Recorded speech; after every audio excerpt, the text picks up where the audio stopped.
दोस्तों, स्वागत है आपका हमारे चैनल पर। सावन के पहले सोमवार की आप सबको हार्दिक शुभकामनाएं। तो दोस्तों, आज मैं बनाऊंगी पार्थिव शिवलिंग एक विशेष पूजा करने के लिए सावन के सोमवार की। और पार्थिव शिवलिंग का सावन की पूजा में विशेष महत्व क्यों है, ये भी हम बात करेंगे। और सुना है कि पार्थिव शिवलिंग बनाने से हाथों की रेखाएं भी बदल जाती हैं। तो इन सारी चीज़ों को हम आज इस वीडियो में डिस्कस करेंगे। आज सावन महीने के प्रथम सोमवार के दिन पार्थिव शिवलिंग का पूजन करना आपके लिए बड़ा ही फलदायी साबित होगा। पार्थिव शिवलिंग से यहाँ मतलब है मिट्टी का शिवलिंग बनाकर उसकी विधि पूर्वक पूजा करके और पूजा के बाद उसे विसर्जित कर देने से। यहाँ स्क्रीन पर आपको सारी सामग्री दिख रही है जो कि पार्थिव शिवलिंग बनाने के बाद आपको शिव जी पर अर्पित करनी है। तो सबसे पहले मैंने ली है मिट्टी और इसमें घी को अच्छे से मिक्स कर दिया है। मैं बहुत ही अच्छे से इसमें घी मिक्स करूँगी और इसमें फिर गंगा जल मिक्स करूँगी। साथ मैं इसमें डालूँगी कुछ अनाज चावल यानी अक्षत डालूँगी। ठीक है, ये सारी चीज़ों को अच्छे से मिक्स करके फ्लावर्स पेटल्स को डालूँगी। ठीक है, और सारी चीज़ों को अच्छे से मिक्स करके मुझे शिवलिंग बनानी है। तो पार्थिव शिवलिंग बनाते बनाते ही मैं आपके साथ ही डिस्कस कर लेती हूँ कि सावन में भगवान शिव के पार्थिव पूजन का इतना महत्व क्यों है। दोस्तों, माहेश्वर तंत्र के अनुसार पार्थिव पूजन वास्तव में एक प्रकार की ध्यान विधि है, जहाँ सृष्टि की उत्पत्ति, स्थिति और संहार एक ही अनुष्ठान का हिस्सा होते हैं। तो मिट्टी से हम शिवलिंग बनाते हैं और उसे पूर्ण मनयोग से शिव मानकर उसकी उपासना करते हैं।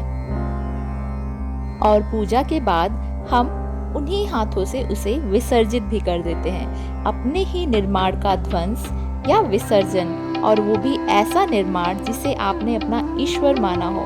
ये काम हमें वह मानसिक स्थिति देता है जिससे हम दृढ़ता के साथ जीवन में आने वाली हर परिस्थिति का सामना करते हैं या करने में सक्षम होते हैं। और शिव पुराण की कथा के अनुसार सावन के महीने में जब आप शुद्ध मिट्टी से पार्थिव शिवलिंग तैयार करते हैं तो ऐसा करने से आपके हाथों की रेखाएं बदलती हैं। मान्यता है कि ऐसा करने से हमारे जीवन में आने वाला बुरा समय या बुरी घटनाएं टल जाती हैं।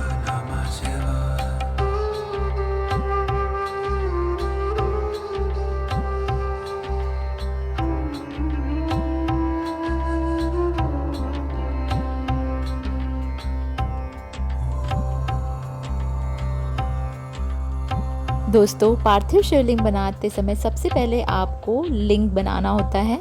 लिंग को बनाने के बाद उसको बेलपत्र पर स्थापित करना होता है और फिर हम बनाते हैं जलधारी। तो जिस तरह से मैंने बनाया है उस तरह से आप बना सकते हैं।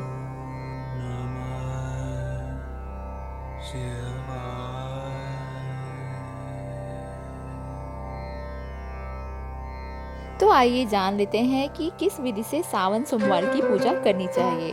दोस्तों, सबसे पहले सावन सोमवार के दिन सुबह जल्दी उठकर स्नान आदि करके साफ वस्त्र धारण करें। और शिव जी को सफ़ेद रंग के वस्त्र बहुत पसंद हैं, तो आपको सफ़ेद वस्त्र धारण करने चाहिए। और सोमवार के दिन काले रंग के कपड़े बिल्कुल भी ना पहनें। सावन सोमवार के दिन सफ़ेद, हरा, केसरिया, लाल, पीला रंग पहनना बहुत ही ज़्यादा शुभ माना जाता है। इसके बाद आप शिवलिंग बनाएं, पार्थिव शिवलिंग। और अगर आप पार्थिव शिवलिंग नहीं बनाना चाह रहे हैं तो आपके पास जो शिवलिंग है उसे रखें और आप संकल्प लें कि आप व्रत को कर रहे हैं। संकल्प लेने की विधि है वो मैं आपको बता दूंगी, डिस्क्रिप्शन में आप चेक कर सकते हैं।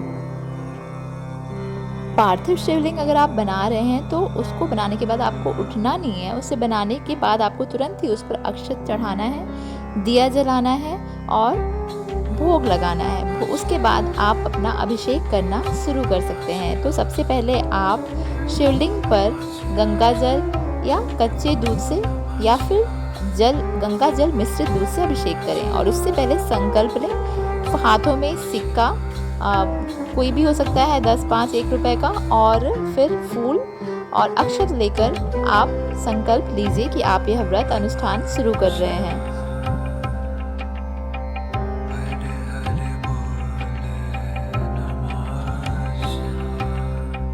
मैंने दूध से अभिषेक किया सबसे पहले, अक्षत चढ़ाने के बाद कच्चे दूध से मैंने भगवान शिव को अभिषेक किया।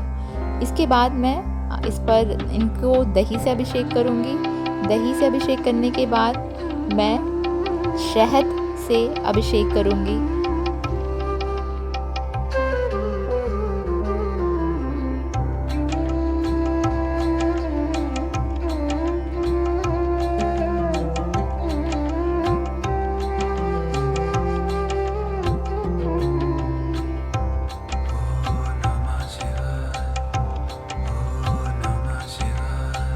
फिर मैंने घी से अभिषेक किया। घी से अभिषेक करके उसको अच्छी तरह से लेप कर दिया शिवलिंग के ऊपर। और फिर इसके बाद अब मैं करूँगी जल से अभिषेक। जल से अभिषेक करने के बाद मैंने बहुत सारी चीज़ें अर्पित की थी, तो मेरे मोबाइल में कुछ गड़बड़ी होने की वजह से वो सारी वीडियो रिकॉर्ड नहीं हुई है, तो मैं आपको बता देती हूँ। जल से अभिषेक किया। जल से अभिषेक करने के बाद मैंने चंदन लेप किया, त्रिपुंड बनाया, सफ़ेद चंदन और जो लाल चंदन है उससे अभिषेक किया।